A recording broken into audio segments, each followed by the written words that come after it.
Bonjour à tous sur la web TV du Crêpes de Boulouris, jeudi 19 avril.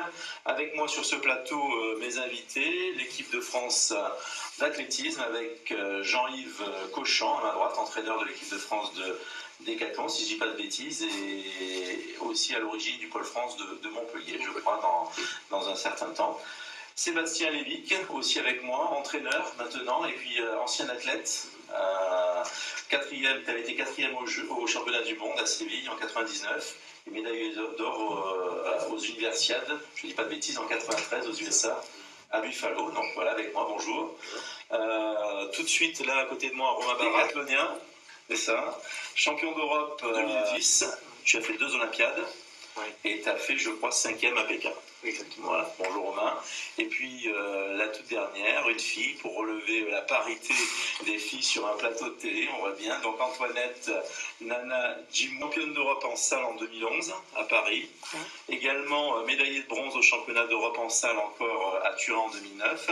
Et il y a quelques années en arrière, tu avais été 4e au championnat du monde junior en 2004, c'est ça? Oui. Voilà, donc bienvenue à vous sur ce plateau, parler un petit peu d'athlétisme et de vos objectifs dans quelques instants. Mais tout d'abord, les résultats de nos athlètes en pôle à Boulouris qui sont autour de la planète. Il y a en ce moment que les triathlètes qui sont en compétition, avec Davidos qui vient de faire une 4e place en Australie sur la première étape du championnat du monde de triathlon qui se déroule tout au long de la saison. Et puis nos 2 triathlètes, Fred Belobre et Auréen Raphaël, qui sont actuellement en Israël, à Eilat, sur le championnat de Rome pour se qualifier pour les Jeux Olympiques, puisqu'ils n'ont pas encore obtenu leur sélection olympique. Tout de suite, on va regarder un petit sujet athlétisme tourné sur le stade hier. Sujet Gabriel Spinelli.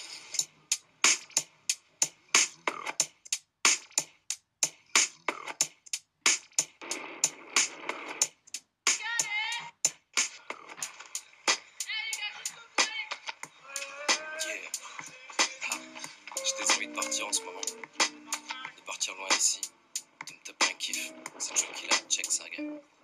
L'eau dans le jazz, troque son mic contre un verre de rhum, posé dans la cave, seul mot d'ordre de changer la donne, on passe plus de temps à kicker bêtement. Notre style n'est pas porté sur le vêtement, concrètement la mine soulignant l'addiction du bon son en une fraction de seconde, les îles comme direction, je sais je m'emballe, mais je tiens à ce que ce titre reste à pur kiff musical, je m'y vois déjà à cultiver des purs flots, un pur job qui ferait vibrer des mecs de France jusqu'à l'autre bout du globe. Je raterais des ondes si pures que les wacks démanderaient la nourriture. Un élixir de vocabulaire buvable qui changerait des mots tels je baisse ton cul à check chez volume. Mais bon, tu vois le genre de mec que tu, je lâche un tube avec la voix de Willy l'ourson. Bye bye.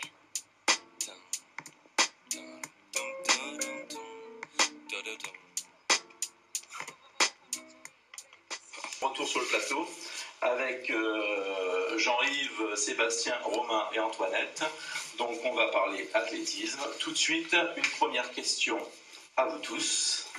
Le décathlon, explication s'il vous plaît. Je ne sais pas lequel de vous. Explication, le nombre de disciplines, qu'est-ce qu'on y pratique et la différence, je crois, entre les hommes et les femmes parce qu'il n'y a pas tout à fait le même nombre de disciplines. Voilà, c'est moi qui m'y colle. Allez, si tu veux. J'ai l'habitude de dire que le décathlon, c'est l'athlétisme avec un grand D, même s'il y a l'heptathlon avec un petit H. Le décathlon, donc, c'est 10 épreuves réparties sur 2 journées. Dans l'ordre 100 mètres, soit en longueur, lancer de poids, soit en hauteur, 400 mètres. Et le lendemain, 110 mètres haies, disque, javelot, perche d'abord, excusez-moi, javelot et 1500 mètres. Voilà, et puis les filles, il y a un petit peu moins d'épreuves. 100 mètres haies, hauteur, poids, 200. Le lendemain, longueur, javelot, 800. Ça a évolué entre avant et maintenant, les disciplines? Ça a évolué, je ne sais pas, non, ça n'a pas évolué. C'est des athlètes qui s'entraînent pour faire les épreuves. Il y a la même table de cotation. Donc il y a des records qui tombent, il y a des records qui évoluent, il y a des records qui s'accrochent encore bien longtemps. Il y a des choses qui évoluent, il y a des retours du décathlon, mais au sein même du DK, c'est des athlètes avec des jambes, des bras et qui font ce qu'ils peuvent pour essayer de battre ce décathlon. Alors les filles, il y a un peu moins d'épreuves. Pourquoi? Parce que c'est plus dur, moins dur. Parce qu'on est plus forte, c'est tout. Ah. Et donc j'ai pas retenu, c'est quoi les épreuves en moins ou les épreuves en plus? Il n'y a pas le disque, pas de 100 mètres, Pas 10, pas 100 mètres. pas de perche. Donc, le 400 qui est remplacé par le 200. C'est C'est l'histoire qui a fait que ça a été un pentathlon, puis ensuite on a rajouté 2 épreuves, c'est devenu un heptathlon. D'accord. Il y a eu un militantisme à un moment donné pour que les filles fassent du décathlon. D'ailleurs, le décathlon féminin existe en tant qu'épreuve avec un record du monde, mais il ne figure pas dans les programmes des compétitions internationales. Romain, toujours été décathlonien ou... Toujours décathlonien dans l'âme. En fait, j'ai commencé vers 17 ans le décathlon, la discipline de décathlon. Avant, c'était les épreuves combinées. J'ai eu une formation pluridisciplinaire de la part de mon père, donc j'ai touché à tout. Et quand j'ai eu l'occasion de pouvoir faire une discipline qui rassemblait toutes les épreuves en une seule, c'est avec joie j'ai goûté, et après j'ai pris goût et j'ai continué. Et toi, Antoinette? C'est un tout petit peu pareil, mais moi j'ai commencé à 15 ans à l'athlé. Je faisais du sprint. Et la deuxième année, à l'âge de 16 ans, j'ai débuté l'heptathlon. Et depuis, je fais toujours l'heptathlon. Aux entraîneurs, là, c'est plus dur, plus compliqué d'entraîner un athlète spécialisé? Je ne dirais pas que c'est plus difficile, c'est plus intéressant déjà, donc c'est moins difficile à mon goût. C'est plus complet, donc forcément il faut une formation un petit peu plus large, mais on n'hésite pas à faire appel à des spécialistes de temps en temps, on s'échange entre nous, donc on a une famille d'épreuves combinées qui est assez ouverte. Si on était comme ça, je pense que là ça serait difficile. D'accord, mais quand vous allez chercher vos objectifs, vu qu'il y a toutes les disciplines, il faut trouver un site soit où il y a tout sur place, soit vous avez des choix précis, dire on va travailler telle chose à tel endroit, telle autre chose ailleurs. Ou non, on choisit des sites comme le Krebs de Boulouris où on peut tout faire, où on est bien c'est pas ça accueilli. que Non, mais le Krebs permet il y a la proximité de la piste, et puis les installations sont encore bonnes, bien que dans certains domaines. Voilà, de temps en temps, on nous est arrivé avec Romain de monter à Clermont-Ferrand pour faire travailler un petit peu plus spécifiquement le saut à la perche, parce qu'on est des amis entraîneurs de perche qui conçoivent bien la perche du décathlon. Mais en général, on va dans des endroits de stage qui nous permettent de travailler un peu tout. vous collaborez tout le temps ensemble, les hommes et les filles, enfin les hommes et les femmes, et les entraîneurs entre vous, oui. Oui. Il n'y a pas d'entraîneur spécialisé filles ou spécialisé garçons. D'accord, c'est pas Il y a ça. des préférences. Je peux parler en... Alors je lui passe pas, donc c'est pour ça. Non, mais oui, il n'y a pas une grande différence. Encore, il n'y a pas de scission de spécialisation de l'entraîneur. Quoi. Non. Puis avoir que des filles, c'est le meilleur moyen pour se pendre. Donc, T'es méchant. Après ce tour d'horizon de la discipline, maintenant on va rentrer un petit peu sur vos objectifs. Je crois que c'était aujourd'hui ou hier, non, c'était ce matin, je crois aujourd'hui, les 100 jours avant les Jeux. Donc on fait les minima. Donc les objectifs sont différents, forcément. Bien sûr, oui, moi il me reste à faire les minima qui sont fixés à 8200 points. J'ai fait 8134 l'année dernière, donc Ça va, pas trop loin. Ouais, pas trop loin, mais j'ai une préparation qui a été un peu perturbée, qui l'est toujours un petit peu, donc avant de penser aux Jeux Olympiques, il faut penser à la qualification. 100% des gens qui ont fait les Jeux ont fait les minima. Ça c'est comme le loto, hein, ça déroge pas. Donc il va falloir mettre l'accent sur les premiers meetings, fin mai d'abord, et après mi-juin et fin juin, pour saisir l'occasion de se qualifier. Antoinette? De ma part, j'ai eu la chance d'avoir fait les minima l'année dernière. Donc moi, pour cette année, je suis cool. Donc pas de stress. Non, no Ça stress. va être plus dur à gérer ça, non? Un athlète qui n'a pas encore fait les minima, un athlète qui l'a fait, donc là on entend. Un qui est cool, l'autre qui est encore sous pression des minima. Pour vous, c'est pareil? Ça dépend de la manière dont les minima n'ont pas été faits. Si c'est parce que le niveau est ric-rac ou si c'est parce qu'on gère une blessure, c'est quand même différent. Le stress n'est pas le même. Donc Antoinette était blessée, c'est ça? Non, c'est Romain. Pardon, excusez-moi, blessée. Ensuite, la particularité du décathlon, des épreuves combinées, c'est que les occasions de faire les minima sont rares. Ouais, c'est vrai. Alors que cette année, Romain va avoir 3 occasions de faire les minima. Ouais, tu m'avais Un meeting, les championnats de France et éventuellement les championnats d'Europe. Ouais, donc c'est serré. C'est très serré. On n'a pas la Les chance. conditions soient bonnes, il faut que tout soit réuni. Le sprinter, il peut courir tous les jours. Tous les jours, c'est vrai. Ouais, c'est la différence, et c'est pour ça que c'est un peu tranquille avec Antoinette, parce que d'abord, elle est pas. L'important, c'est plus de participer, hein, c'est surtout pas de participer. L'important maintenant, c'est d'aller y faire quelque chose. Donc on est débarrassé de justement cette espèce de petit aléa temps, aléa conditions climatiques. de dire bah tiens on a 2 chances pour sérieusement préparer les jeux, on a 2 chances parce que 3 aller chercher 3 heptas avant de refaire un hepta au jeu, c'est quand même faire une saison très très lourde et c'est pas forcément très favorable. Donc si jamais on a 2 chances, qu'il y en a un où on a le vent dans la figure et un deuxième où il pleut, c'est très compliqué de faire les mettre. Donc ça c'est au moins on s'est débarrassé de ça et on peut se centrer sur le gros meeting Godzis début de saison, histoire de se lancer, puis histoire de voir les progrès de la saison, mais surtout de tout cibler sur les jeux pour pas tomber sur place et pas se mettre un couteau sous la gorge. Donc, vraiment, on en a 2. Il y a le couteau de la blessure, il y a le couteau des conditions climatiques. Bon, bah, il a une marge de manœuvre qui lui permet de faire les minima sans trop de soucis. Il faut juste qu'il y ait de bonnes conditions. Que les médecins français soient bons et puis que les climats soient gentils. Très bien. Justement, moi, toujours on dit ça, les athlètes disent il faut d'abord faire les minima, donc beaucoup de pression pour faire les minima, et après il y a les jeux à gérer.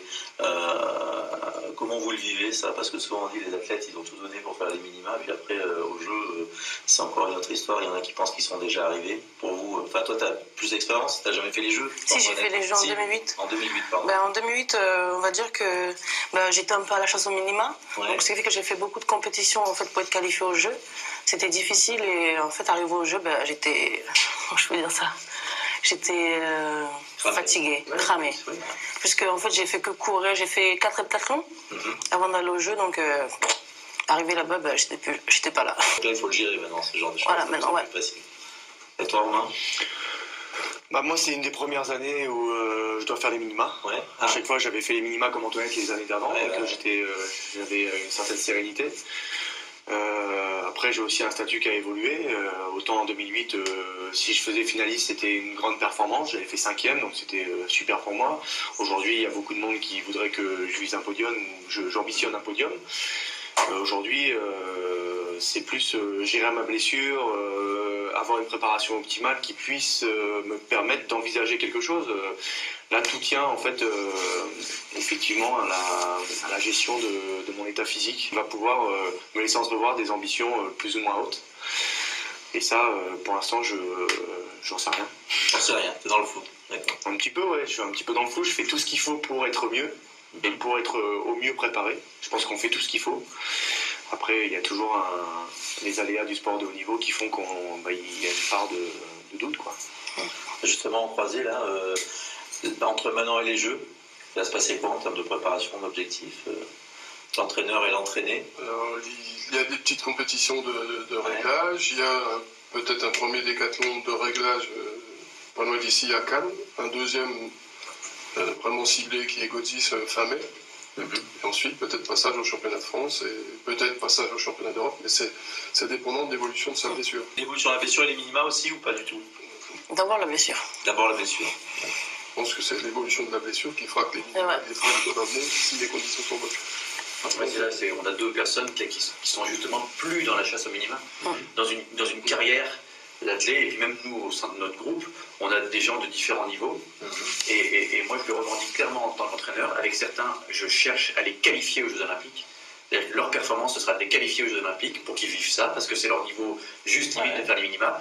Et dans ce cas-là, moi je m'inscris clairement, et je le revendique, dans une chasse aux minima, avec le risque effectivement qu'ils soient cuits sur place, et simplement que on soit sur peut-être une pente descendante physiquement, mais que l'enjeu, que la beauté des Jeux Olympiques leur donne une petite motivation supplémentaire pour retrouver ça.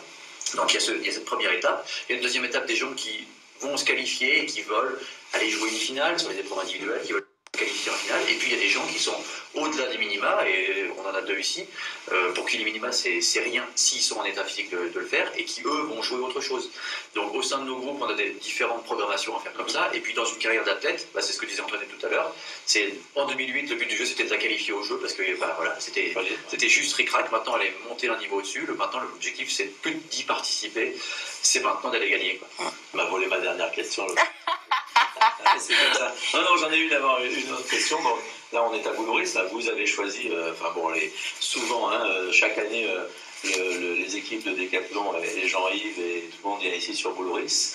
Mais votre choix pour Boulouris, à cette période de l'année, parce que c'est souvent ça. Et puis, est-ce que vous allez y revenir avant les Jeux ou pas? En général, il fait meilleur qu'ailleurs. Ouais, c'est pas que C'est ça. en général, parce que cette semaine, on n'est pas très très gâtés, mais enfin, il pleut partout, donc on va pas se plaindre. Les installations nous conviennent. L'hébergement qui a été refait il y a quelques années nous convient. Voilà, la restauration avec le nouveau système BIP nous permet de ne pas faire la queue, ça c'est non négligeable. D'accord. Sur des journées qui sont très longues, si on passe 1 heure à faire la queue pour manger, ça fait 1 heure de récupération en moins, donc on vient pour toutes ces raisons-là, Boulou-Riss. Ça, c'est l'avis des entraîneurs. Ouais, moi, C'est pareil, moi, hein. ça fait des années que je suis venu là d'abord en tant qu'athlète et maintenant en tant qu'entraîneur. Ça fait des années que je dis que si Boulou-Riss avait un hébergement, des installations matérielles et un repas meilleur, ce serait le meilleur centre d'entraînement d'Europe. L'hébergement, c'est réglé. Le repas, c'est réglé. Maintenant, il y a 2-3 améliorations sur la piste. Et puis, c'est le meilleur endroit d'Europe pour s'entraîner. Il faut que la piste soit refaite. Il faut que la piste soit refaite. Il va y avoir quelques tapis à changer. Je sais que les tapis, on en a déjà parlé, puisqu'on m'a demandé mon avis sur les mousses et tout ça. Donc, mais c'est le meilleur endroit d'Europe. Et je suis pas en train de faire du blabla. Je le dis depuis des années, mais je disais aussi, l'hébergement était dégueulasse. Et aujourd'hui, l'hébergement est nickel. Le repas est nickel. Il ne reste plus qu'à jouer sur les installations sportives. Et puis, on va passer notre vie ici. Sans parler de l'accueil. L'accueil, c'est important aussi. L'accueil avant, quand on réserve à Alice, quand on demande quelque chose de particulier, comme l'étape de kiné, je t'ai demandé, ça y est, c'est fait, c'est réglé. Et il y a des tas d'endroits où c'est pas aussi réactif que ça. Et ça compte dans les partagés. Oui, moi c'est pareil. Bien sûr. Qu'est-ce qu'on peut encore améliorer? Moi, juste l'état de la piste et les installations. Les escalators. Peut pas, ouais. Et l'ascenseur. Du travail, donc Je à rigole. Boulou-Riss, après autre passage d'étape, donc les compétitions on a entendu. Donc lieu d'entraînement spécifique ou pas dans... Nous, c'est Montpellier, eux, c'est l'INSEP. D'accord. Peut-être qu'on va être amené à monter à l'INSEP de 3 jours ou revenir ici. Parce que la particularité en ce moment de Montpellier, c'est que la piste était en rénovation depuis le 17 octobre. Ok. Et on n'y aura pas, je pense, avant fin mai. Donc, une année olympique, c'est un petit peu dérangeant. Donc, on est susceptible de revenir. Très bien, dernière question. Si, et moi j'en suis convaincu, vous allez à Londres, c'est quoi l'objectif, Romain? Ah, tu vas attaquer par Antoinette, allez, priorité aux filles. Antoinette, objectif. Une médaille. Une médaille ou l'or? L'or. Ah, alors. Je vais être prétentieuse, l'or. Romain? Ça serait aussi une médaille. J'ai 2-3 extraterrestres devant moi. Par contre, à chaque compétition, à chaque décathlon, et c'est encore plus vrai en décathlon, les comptes sont remis à zéro au départ. Il y a beaucoup de casses, surtout un décathlon olympique avec des amplitudes horaires qui sont très importantes, les conditions climatiques, les organismes affûtés, donc très fragiles. Donc tout peut arriver sur un décathlon, notamment olympique. Donc voilà, moi ça sera mes 3e Jeux Olympiques si j'y vais. Il est temps de penser à la petite boîte au milieu du stade. Ouais, très bien.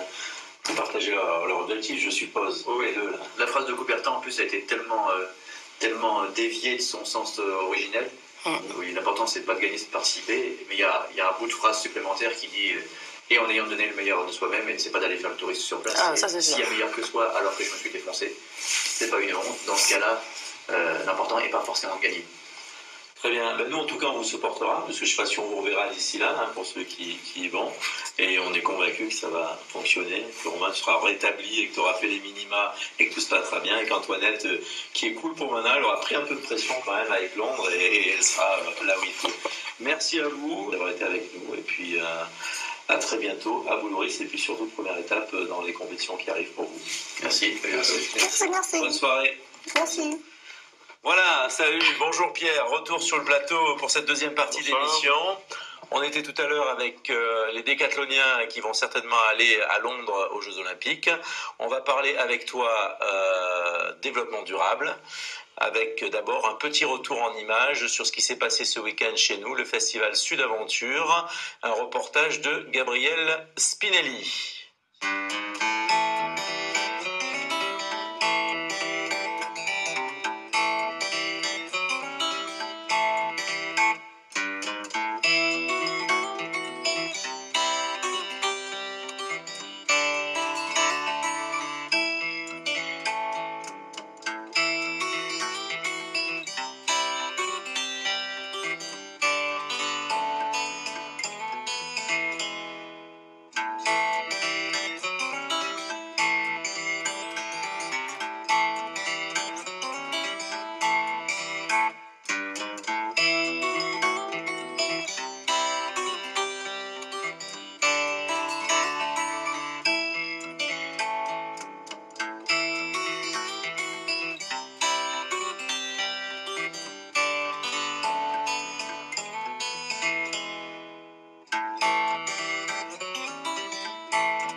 Voilà Pierre, écoute, ça finit avec une belle image sur la Leaf, une voiture électrique. Alors, ce festival, ça a été pas mal de monde, un enjeu important, justement parce qu'il y avait du monde dans un environnement exceptionnel qui est notre Krebs site de Boulris. C'était le côté éco-responsable, axé sur le développement durable et axé également sur la protection de notre environnement. Quels étaient les enjeux? Alors la première chose qu'il faut dire, c'est que le festival en lui-même, Sud Aventure, c'est l'événement éco-responsable. C'est-à-dire qu'on ne fait pas du développement durable à l'occasion de l'événement, mais c'est l'événement lui-même qui est une vitrine pour notre site. Alors la particularité de Boulris, les athlètes l'ont dit tout à l'heure, c'est que c'est un site merveilleux. Et dans ce site, depuis l'année dernière, on a été désigné par le ministère pour être établissement pilote sur le plan national. Donc on se devait, à propos d'un événement comme celui-là, on se devait d'être un peu la vitrine de ce qu'on pouvait faire de mieux. Alors concrètement, donc, ce festival Sud Aventure est organisé conjointement par l'Office du tourisme et par le Krebs. Et donc on nous a chargé de piloter le volet développement durable. D'accord. Et tu as fait, donc c'est toi, tu as été chargé, donc tu as conduit des équipes, tu as mis des choses en place, avec qui, comment? Voilà, alors on peut dire que c'est vraiment toutes les équipes techniques du Krebs qui se sont mis à l'œuvre sur cet événement et qu'on a vraiment piloté tout ce volet-là et on a essayé de le faire avant, pendant, mais aussi après. D'accord. Et donc là, on a vu, ça se passe sur le stade quand même, on a vu les images, ça se passe un peu dans la Pinette, ça se passe, on a eu un feu de camp, une soirée, donc tout ça, il faut quand même le protéger parce que c'est pas habituel que ce genre de manifestation, on a vu sur un stade en cours. Comment ça s'est passé? Bien, moins bien? Alors c'est une extrême vigilance. C'est une vraie transformation du site, et cette transformation nécessite effectivement une très grande vigilance de la part de l'ensemble des acteurs. D'accord. Et notre plus grosse difficulté, ça a été de démontrer et d'expliquer aux gens ce que c'était qu'un stade et combien était fragile le terrain sur lequel ils évoluaient. Ça a été la plus grosse difficulté de ce week-end. Et ils ont compris? Difficilement, mais à terme, on est arrivé quand même à protéger au maximum notre patrimoine. Oui. Et combien de personnes? Alors, c'est près de 6000 personnes cette année. C'est un petit peu moins que l'année dernière, mais c'est quand même un très bon score dans la mesure où il a fait pas très beau. Oui, voilà, je crois qu'il n'avait pas fait très beau le premier jour. Donc voilà, on a eu un mauvais jour le samedi, puisqu'il faisait très gris, les gens se sont moins déplacés que l'année dernière. Le dimanche, il a fait très beau, mais il faisait froid. Et malgré tout, on se rend compte que le score est très, très intéressant. On aurait pu s'attendre à quelque chose de beaucoup plus catastrophique, ce qui veut dire que, a priori, cet événement attire. 6000 personnes, beaucoup de travail en amont, pendant, après, combien d'activités en gros? Donc 102 activités, si je ne me trompe pas, sur le site, 102 activités, avec 4 pôles. Donc si on part du nord, on avait surtout le pôle le pôle sport et nature, qui était notamment piloté par David Godefroy, qui est professeur ici au Krebs. On avait le pôle qui reste, qu'on appelait le pôle découverte, mais qui reste un pôle motorisé, mais motorisé dans ce sens où on montrait en quoi ces véhicules avaient aussi leur place dans les sports de nature. On avait le pôle enfant, qui est sur la Pinette, justement, où se déroule le lancer de poids. Et ensuite, le pôle animation, qui était sur le stade. Donc, ça fait 4 pôles importants sur les 83 hectares, pas tous utilisés. J'allais te dire, comme je connais quand même bien mon site de travail, 82 hectares, ça fait quand même une certaine amplitude pour se déplacer. Les gens, ils se déplaçaient comment? Alors, c'était... on parle d'éco-responsabilité. Alors, c'était un des volets les plus importants, c'est-à-dire que dans un événement comme celui-là, le volet transport, c'est le volet majeur en matière de consommation carbone et en matière donc d'impact sur notre environnement. C'est-à-dire que si tout le monde se déplace en voiture, si sur place on se déplace en voiture, si on fait venir des intervenants de très loin, des exposants avec leur matériel, ça coûte très cher en fait sur le plan du bilan carbone. Donc le pôle transport, ça a été le pôle principal sur lequel on a travaillé. De la manière suivante, on a donc privilégié les parkings à l'extérieur.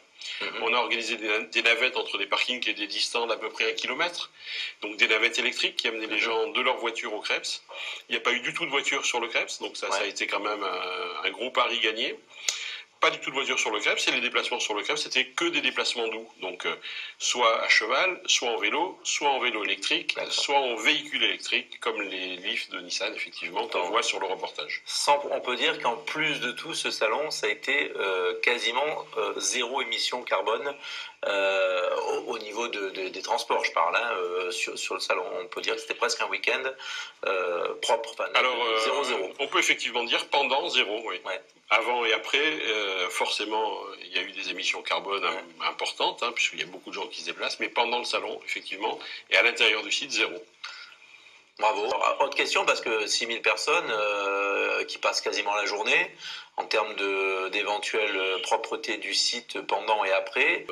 C'est un peu le choc de l'événement, c'est-à-dire que hier, puisque nous sommes à 2 jours de l'événement, hier, après le démontage, on est passé sur le site et on peut dire que ce passage de 6000 personnes, il se voit quasiment pas. Très très peu de déchets. Les gens, finalement, plutôt disciplinés et très peu de choses à ramasser en fin d'événement. Donc ça, c'est vraiment ce qui surprend, ce qui nous a déjà un peu surpris l'année dernière, mais cette année encore plus. Donc on a mené sur les déchets réellement une démarche qui apparemment porte ses fruits. Mais en tout cas responsable, visiblement. Responsable, oui. Et puis surtout, réduction des déchets au niveau de la production. C'est-à-dire que plus de gobelets plastiques, plus de bouteilles plastiques, des éco-verts, des fontaines à disposition des gens sur l'ensemble du site, des éco-snacks avec un effort important fait sur le plan des contenants. Donc effectivement, tout ça, ça porte ses fruits et on a diminué les déchets. Et on va en rajouter une, c'est que les gens ont bénéficié pendant le festival de toilettes sèches et que le résultat de ces toilettes, c'est que tout est composté sur place sur le site et que donc le festival fera pousser vraisemblablement les plantes et les arbres de notre domaine. D'accord. Bon. Et alors aussi 3e année sur le site, on en parle, donc visiblement ça s'achemine assez bien. Petite nouveauté cette année aussi, il y a un exposant qui a reçu un prix. Alors, il y a eu le prix du stand le plus éco-responsable. Ce stand, c'était vraiment un stand exemplaire. Super. Voilà, parce que c'était le stand éco-survie. Et c'était une personne qui initiait, je dirais, des jeunes sportifs de pleine nature aux gestes de survie. Qu'est-ce que je fais si je me retrouve en pleine nature, sans eau, sans nourriture et dans le froid? J'apprends à construire un abri, j'apprends à me débrouiller avec un fouet. Donc à Boulorris, en plus, on anticipe les effets à venir de la crise. Vraisemblablement, enfin j'espère qu'on n'en sera pas là, mais oui, effectivement. Écoute, toi, ça doit quand même imposer... tout à l'heure, on parlait de tension, de pression avec les athlètes. Là, sur un poste comme ça, où on doit être tout le temps le censeur de service qui dit aux gens, attention, faites pas ci, faites pas comme ça. Et en même temps, pour pas se faire rejeter, leur expliquer. Ça a été facile, c'était simple, ça te va bien? C'est pas un rôle facile, certes, c'est pas un rôle facile, mais ce qui est intéressant, c'est de voir l'évolution. Première année, deuxième année, aujourd'hui 3e année. Une évolution forte de l'ensemble des acteurs vers les idées qu'on essaye de promouvoir. Et effectivement, de la part des acteurs motorisés, donc de moins en moins de moteurs, encore un petit peu, mais je pense que l'année prochaine, on aura atteint l'objectif de manière forte. Cette année, on a vu apparaître des véhicules électriques, donc ça veut dire que les gens ont compris que l'avenir était plutôt sur ce type de déplacement. Et une évolution générale vers une compréhension de nos objectifs partagés, puisque bien sûr tu es aussi le promoteur de ces idées, une évolution effectivement sur ces objectifs et sur la compréhension de ces objectifs qui apparaît effectivement intéressante, puisqu'on avait notamment, je pense à l'organisateur des activités, c'était un pro motorisé il a bien extrêmement évolué. virulent et il a bien évolué. Et même très bien, puisqu'ils étaient aussi à l'origine du village de Bivouac, qui me semble était assez exemplaire en termes de modèle, autant dans son look, on va dire, qui était sympa, et sur ce qui dégageait, On est d'accord donc là-dessus. Oui, tout à fait. Parce qu'on n'avait pas eu le temps d'échanger. Donc 2 dernières questions avant de clôturer. On va sortir un peu de Sud Aventure, parce que donc Sud Aventure, ça a été une action concrète, mais c'est une action concrète de ta nouvelle mission sur le Krebs, sur la partie gestion, logistique et développement durable aussi de ce site de Boulorris. C'était un gros enjeu avec ton service quelques mois là maintenant, enfin ça, on va dire ça fait 6 mois que tu es dans cette fonction. Qu'est-ce que tu pourrais en dire en 2 mots? Et je crois que l'enjeu est important, hein, c'est de faire passer un message, et c'est pas toujours facile dans nos services et dans l'ensemble des gens qui travaillent ou qui viennent, d'être respectueux, on va dire, de tout ce qui nous entoure. Donc un petit point de bilan. Oui. Point d'étape, sans dire on va dire un point d'étape, oui. Alors effectivement, c'est un nouveau domaine, c'est un nouveau pari. C'est un métier passionnant parce qu'il est issu effectivement d'une forme d'engagement. Et ce qui est intéressant, c'est de voir que petit à petit, ça commence à être assez bien connu, puisqu'on a été appelé récemment à l'École nationale de voile, donc en Bretagne, on nous a demandé de faire un audit. On m'a demandé de faire un audit sur le développement durable au sein de l'École nationale de voile. Donc c'est effectivement une idée qui fait son chemin et qui est soutenue par le ministère. Et puis, ce qui est intéressant sur le site, c'est qu'effectivement, il y a des moyens qui sont mis à disposition de cet objectif. Et ces moyens, même s'ils sont jamais suffisants, on peut considérer qu'ils contribuent énormément à cette évolution. C'est-à-dire que quand il y a un choix à faire, même si ça coûte un peu plus cher, même si c'est un peu plus contraignant, on essaye tous ensemble dans l'équipe de faire ce choix-là. Ouais, et puis on le rappelle, hein, c'est ce qu'on teste ou qu'on met en œuvre ici, c'est pour objectif d'être transférable déjà aux 3 autres sites de notre CREPS, hein, puisque notre établissement est un CREPS énorme, hein, avec 4 sites qui rayonnent. Et puis également, tu l'as souligné, en termes d'exemplarité et de formation, de aussi transférer au-delà de notre propre établissement sur les autres établissements de France. C'est exactement les fiches méthodes, je crois que c'est comme ça qu'on va essaimer. Mais pas seulement, on a aussi des athlètes qui viennent, qui sont en formation, qui viennent se former, des jeunes athlètes. Et on les voit extrêmement réceptifs et extrêmement sensibles à notre démarche. Donc moi je trouve que ça dans le pari, c'est quelque chose auquel on ne s'attendait pas et c'est quelque chose qui marche très bien. Au niveau des équipes, je trouve que ça, en tout cas les équipes qui sont avec toi, il y a une dynamique qui s'instaure sur ce qu'il faut faire au quotidien, parce que souvent le fait d'être respectueux de son environnement, puis c'est quand même une position qu'on a prise, bah ça c'est pas toujours facile, c'est contraignant au travail, mais là je trouve que ça crée une dynamique. Je pense que c'est vraiment une réalité, c'est-à-dire que c'est une ambiance qui est partagée et puis alors ça l'est pour le moment au sein de l'équipe. Je voudrais que ça le soit très prochainement au sein du CREPS, parce qu'il y a beaucoup d'actions qui sont menées au sein de l'établissement, et des actions qui ne sont pas toujours bien comprises. C'est-à-dire que quand on coupe un arbre, quand on dégage un endroit, quand on construit des parkings ailleurs que là où ils sont actuellement, ça fait des vagues parce que c'est pas très bien compris. Donc ce qu'on va faire dans les prochains mois, c'est expliquer tout ce qu'on est en train de faire pour le faire partager. Eh ben écoute, tu m'as amené ma conclusion et ma transition.